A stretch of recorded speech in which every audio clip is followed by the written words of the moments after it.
नमस्कार सभी को। एलडीसी विद्यार्थियों के 2 मिनट शो के अंदर इस आज के अपने क्लास में लघुगणक टॉपिक से एक प्रॉपर्टी पे बना क्वेश्चन उठाएंगे। यदि इस प्रॉपर्टी पे बना क्वेश्चन आता है तो विदाउट रफ वर्क आप इस क्वेश्चन का उत्तर दे पाएंगे और एलडीसी के अब तक के हुए एग्जाम के अंदर इस क्वेश्चन को भी काफी बार पूछा जा चुका है।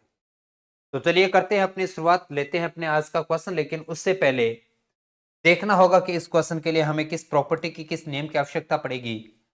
तो आप ये कहते हैं कि अगर आपको ये जानकारी हो, क्या log m base a power n हो, यानी अपने को लघु गणक के कुछ नियमों की आवश्यकता पड़ती है जिनकी टोटल संख्या 10 है अपने पास में, जिनमें से पहला ये आता है।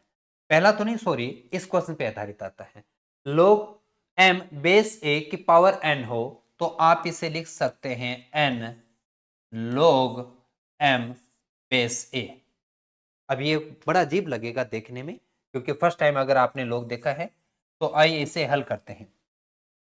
अब आपने जैसे क्वेश्चन उठाया 256 को, पहले बताओ कि 256 को क्या लिखा जा सकता है।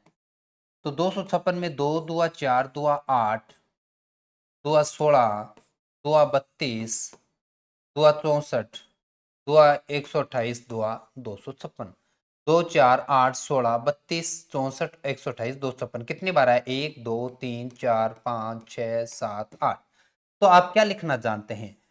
तो आप ये कहते हैं कि log बेस तो 2 रहेगा, तो जो बेस होता है वही लघुगणक वैल्यू में लेते हैं अपने पास। तो लघुगणक वैल्यू 2 लिया, बेस 2 था, इसको भी 2 बनाया। लेकिन 256 को क्या लिख सकते हैं? 2 की पावर 8। तो आप ये कहते हैं कि अगर बेस और लघुगणक वैल्यू इक्वल है तो 2 आपकी पावर होती है, वही आपका उत्तर बनता है। वही आपका क्या बन जाता है? उत्तर, क्योंकि log 2 से log कट कट जाता है। क्योंकि यहां से एक और प्रॉपर्टी आपके सामने आ जाती है कि log a और उसका लघुगणक a करना होता तो मान क्या होता है? 1।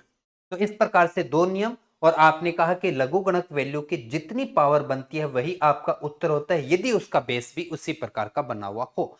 तो चलिए इसी प्रकार का बना एक और क्वेश्चन आपके सामने आता है, और आपको बताना है कि log 243 जिसका बेस 3 हो तो इसका मान है क्या होगा। करेंगे कमेंट बॉक्स में, और लाइक करना भूलना नहीं है, क्योंकि जितने लाइक मिलते रहेंगे उतनी अच्छी शानदार तरीके से रोज एक नियम आपके सामने आता चलेगा। कल एक बार फिर से लघुगणक पे नियम पर अपने बना क्वेश्चन लेके आएंगे। धन्यवाद।